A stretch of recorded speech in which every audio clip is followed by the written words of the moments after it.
इस ग्राउंड में आपको नीले बाजी नजर आएंगे, पैर रखने की जगह नहीं मिलेगी। और हम कह रहे हैं, देखो इन नारंगी संतरों से मैं कह देना चाहता हूँ, ज्यादा उछल कूद ना करें। जिस दिन नीलेबाज शिकार करेंगे ना, बिल में से तुम्हें उठा लाएंगे और खा जाएंगे।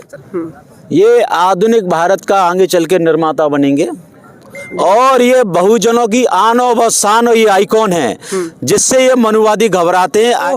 फरसे से मारने के आपने देखा होगा बयान दे रहे थे, लेकिन वो ये भूल गए कि संतोष वर्मा सर बहुजन समाज का बेटा है, बहुजन समाज का बच्चा उनके साथ में खड़ा है। नमस्कार दोस्तों, स्वागत है आप सभी का भारत दस्तक के ऊपर। और मैं मौजूद हूँ इस समय भोपाल के भेल दशहरा मैदान में, जहाँ पर आज आईएएस संतोष वर्मा के समर्थन में लाखों की तादाद में बहुजन समाज के लोग पहुँचने वाले हैं। ये ओबीसी SC ST संयुक्त मोर्चा का जन आक्रोश रैली है। संविधान बचाओ आरक्षण बचाओ इसका नाम दिया गया है। और आप देख सकते हैं मेरे पीछे अभी भी कई हजारों की संख्या में लोग यहाँ पे पहुँच रहे हैं। JS से है, भीम आर्मी से है, ओबीसी महासभा से है। आइए कुछ लोगों से बात करेंगे। कहाँ से आए हो भाई साहब आप? हम लोग सीधी जिले से आए हैं। सीधी से? आप भोपाल क्यों आए हो आज इतनी दूर से? भोपाल में आए हैं बहुजन समाज के जितने कार्यकर्ता हैं सबको, JS और भीम आर्मी के आदमियों को सबको यहाँ एकत्रित है आरक्षण और संविधान बचाने के लिए। तो क्या खतरा है संविधान के ऊपर? क्या खतरा समझ रहे हो आपकी संविधान के ऊपर जो खतरा है, जो आप आज बचाने में आ रहे हो यहाँ पर? यहाँ पे हमारे दलित समाज के ऊपर, यहाँ से मनवादी विचारधाराओं के लोग के हर प्रकार से टारगेट करते हैं, इसलिए हम लोग यहाँ पे एकत्रित हुए हैं। हमारे साथ और भी कई लोग हैं जो यहाँ पर, एक देखिए चंद्रशेखर आजाद की फोटो लेकर पहुंचे एक भाई साहब। कहाँ से पहुंचे भाई साहब आप? सीधी से पहुंचे आप? सांसद चंद्रशेखर आजाद की फोटो लेकर क्यों पहुंचे यहाँ पर? इसलिए पहुंचे हैं कि अब भारत में देखा जाए तो हमारी आवाज़ को उठाने वाला एक पहला नेता है, और भी है, लेकिन एक ऐसे नेता हैं जो हम लोगों को रास्ता बताने का काम किए। और आज हम लोगों के पास महीने भर में परिवार चलाने के लिए पैसा नहीं है कि अपना परिवार बराबर चल जाए, लेकिन इस सरकार की तानाशाही और इन मनवादियों के विचार ऐसे बुलंद हो रहे हैं कि हम लोगों को परिवार छोड़कर मजबूरन हजारों किलोमीटर से हजारों की संख्या में हम लोग यहाँ आ रहे हैं। इस रैली का जो सबसे अहम मुद्दा है, सबसे बड़ा एजेंडा है, वो आईएएस संतोष वर्मा के समर्थन में है। तो आपको क्या लगता है कि जो आईएएस संतोष वर्मा का बयान है, जिसको लेकर जो ब्राह्मण समाज है या अन्य समाज है, सवर्ण समाज है, जो लगातार उन पर हमले कर रहा है, उनका गला फरसे से काटने की बात कर रहा है, तो आप उनके समर्थन में यहाँ पे पहुंचे हैं, तो क्या कहना चाहेंगे?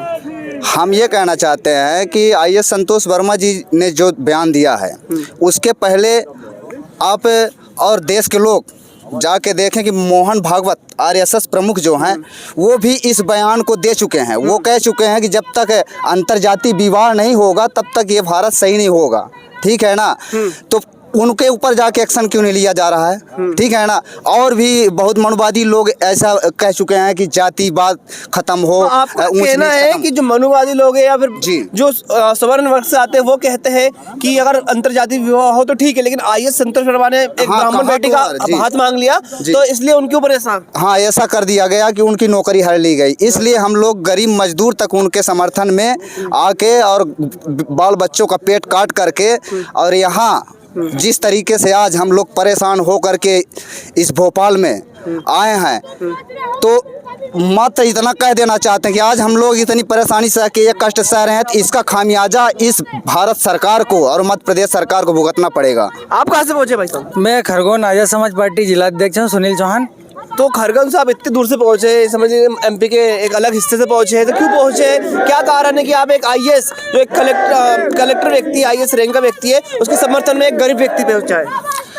क्योंकि उन्होंने एक संवैधानिक बात बोली है। संतोष वर्मा सर ने कोई असंवैधानिक बात नहीं बोली, क्योंकि हमारे भारतीय संविधान में अंतर्जातीय विवाह का प्रावधान है। और उन्होंने यही बोला, एक मजबूत समाज की नींव जब होती है तो वो रोटी बेटी का व्यवहार होगा, जातिवाद खत्म होगा, तभी तो हमारा देश आगे बढ़ेगा, तरक्की करेगा। खरगोन से पहुंचे तो कितनी की संख्या में पहुंचे हो खरगोन से भीम आर्मी के लोग? खरगोन से कम 100-200 के लगभग लोग आए हुए हैं। कम से कम 20-25 गाड़ी है हमारी 4 व्हीलर, और हम सभी टीम के साथ आए। तो संतोष वर्मा सर ने कोई असंवैधानिक बात नहीं की है, लेकिन यहाँ के मनुवादियों को जिनके अंदर जातिवाद का कीड़ा है उनको बहुत दर्द हो रहा है।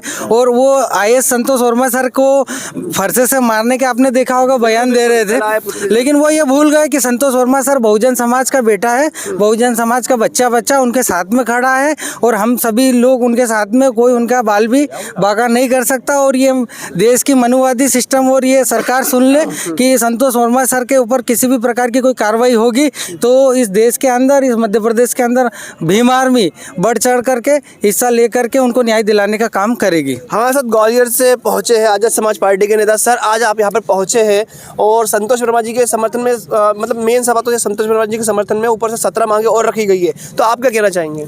देखो, ये जिन लोगों ने ये बात रखी, हमारे आदरणीय IAS संतोष वर्मा जी ने जो बात कही वो नई बात नहीं कही। ये महात्मा ज्योतिबा फुले ने कही ये बात मान्यवर काशीराम साहब ने कही। तो देखो, इस देश में अगर समता मूलक समाज की स्थापना करना है आपको, तो आपको अंतर्जातीय विवाह करना पड़ेगा। जब अंतर्जातीय विवाह होते हैं तो आपस में संबंध भाईचारा बनता है, ब्लड के रिलेशन बनते हैं, तो प्रेम संबंध बनते हैं, तो फिर वो आपस में नहीं लड़ते हैं। और एक जो खाई है जो ऊंच नीच की, भेदभाव की, नफरत की, वो खत्म होती है।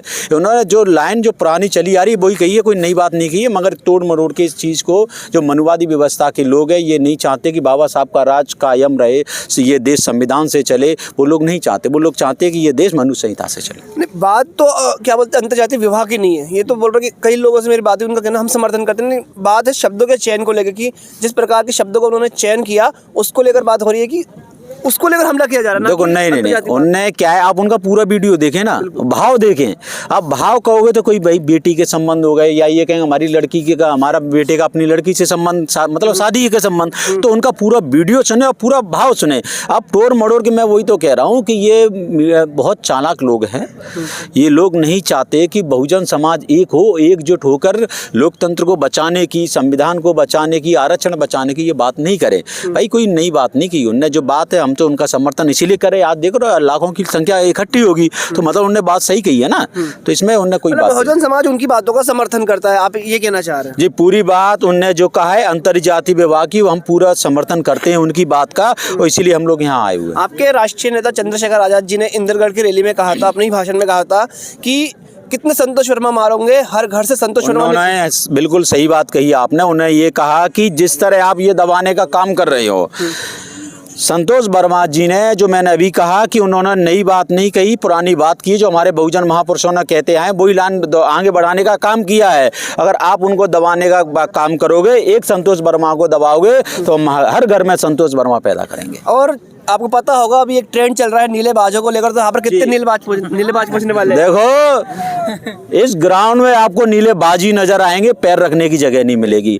और हम कह रहे हैं, देखो, इन नारंगी संतरों से मैं कह देना चाहता हूँ, ज्यादा उछल कूद ना करें।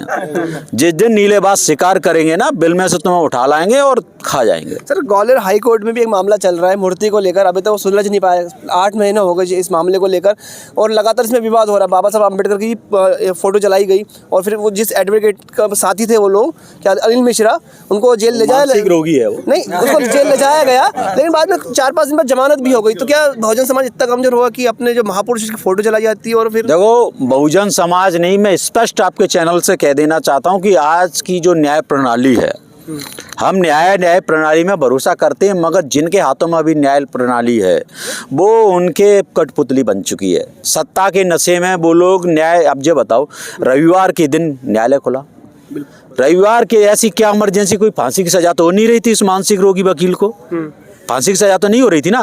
फिर भी शनिवार को कोर्ट खोला गया, विंटर वेकेशन चल रहे थे उस समय, शनिवार को कोर्ट खुलता है, रविवार को कोर्ट खुलता है, लगातार 4 दिन हेयरिंग चलती है। कोई उसको फांसी की सजा तो सुना नहीं रहे थे, सिर्फ एक जमानत होनी थी भाई, आज नहीं उसके 7 दिन बाद जमानत हो जाती, इमरजेंसी कोई मैटर नहीं था। इसका साफ जाहिर हो रहा है कि सत्ता के नशे में, सत्ता के दबाव में, मनुवादियों के दबाव में न्याय प्रणाली चल रही है। भाजपा की जो सरकार है उनका सहयोग कर रही है। अरे सहयोग नहीं, उनके दबाव में न्यायालय प्रणाली चल रही है भाई।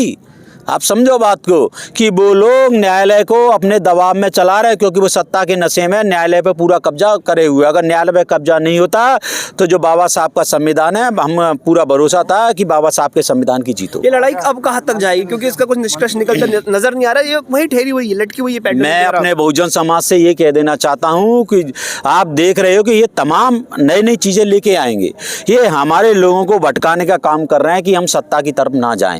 हम ये कहते हैं कि जिस दिन आपकी बहुजनों की सरकार होगी तो आपको पता है कि जिसकी सत्ता होती है उसका धन होता है, उसका बल होता है, उसका धर्म होता है। और जिस दिन हमारी सत्ता होगी इन सब का इलाज करने का, अगर आपको इनका इलाज करना है तो आपको आपकी बहुजन समाज की जो सत्ता है, आपको आज़ाद समाज पार्टी की सरकार लेके आने पड़ेगी और इनका हम जल्दी ही इलाज कर देंगे। आप कहाँ से पहुँचे भाई साहब? मैं मैहर से। अच्छा, तो आज मैहर से कितने लोग पहुँचे? मैहर से आज यहाँ जो है तो कम से कम नहीं तो 50-60 लोग पहुँचे हुए हैं। कुछ साथी हमारे जैसे रीवा संभाग से, पूरे बिंद क्षेत्र से कुछ साथी हमारे बस से भी आए हुए हैं, कुछ साथी ट्रेन के माध्यम से आए हुए हैं, और कुल अगर बता दें तो वहाँ 1000-2000 लोग हमारे यहाँ पहुँचे हुए हैं। तो मैहर जिले से आप पहुँचे हैं, इतनी दूर से भोपाल पहुँचे, तो क्या कारण है कि आप एक IAS जो कलेक्टर लेवल का व्यक्ति है उसके समर्थन में यहाँ पे पहुँचे? देखिए, सबसे पहले तो मैं आपको बता दूं कि जो मूल निवासी 85% बहुजन समाज का जो भी हमारे समाज का अधिकारी कर्मचारी होते हैं, तो उनके ऊपर जो है तो यह मनुवादी व्यवस्था के जो भी लोग हैं तो वह कुछ ना कुछ आरोप लगा करके जो है तो हमारे अधिकारी कर्मचारियों को दबाने का काम कर रहे हैं। सर आपने फोटो उठा लिया चंद्रशेखर आजाद की, क्या कहना चाहेंगे? ये मैं संदेश देना चाहता हूँ, ये आधुनिक भारत का आगे चल के निर्माता बनेंगे और ये बहुजनों की आन और शान और ये आइकॉन है, जिससे ये मनुवादी घबराते हैं। आए दिन नई नई चीज़ें ये बदनाम करने की कोशिश करते हैं। मगर मैं कह देना चाहता हूँ बहुजन समाज से, अगर आपको कोई मान्यवर काशीराम साहब के बाद आपका कोई सुरक्षा कवच बन सकता है और सत्ता ला सकता है तो ये इंसान है। तो आपका क्या कहना है, प्रधानमंत्री बनेंगे चंद्रशेखर आजाद? बिल्कुल, हम सब मिलकर आजाद जी को प्रधानमंत्री बनाने का काम करेंगे। चंद्रशेखर भाई आगे बढ़ो, हम आपके साथ हैं। आपने देखा यहाँ पे भीम आर्मी के लोगों का कहना है कि चंद्रशेखर आजाद देश के प्रधानमंत्री बनेंगे, और आज यहाँ पे लाखों की संख्या में नीलेबाज चंद्रशेखर आजाद के नीलेबाज यहाँ पे पहुंचने वाले हैं IAS वर्मा के समर्थन में। आप क्या कहते हो नीचे कमेंट करें, वीडियो को लाइक करें, शेयर करें और चैनल को सब्सक्राइब करना ना भूलें। धन्यवाद।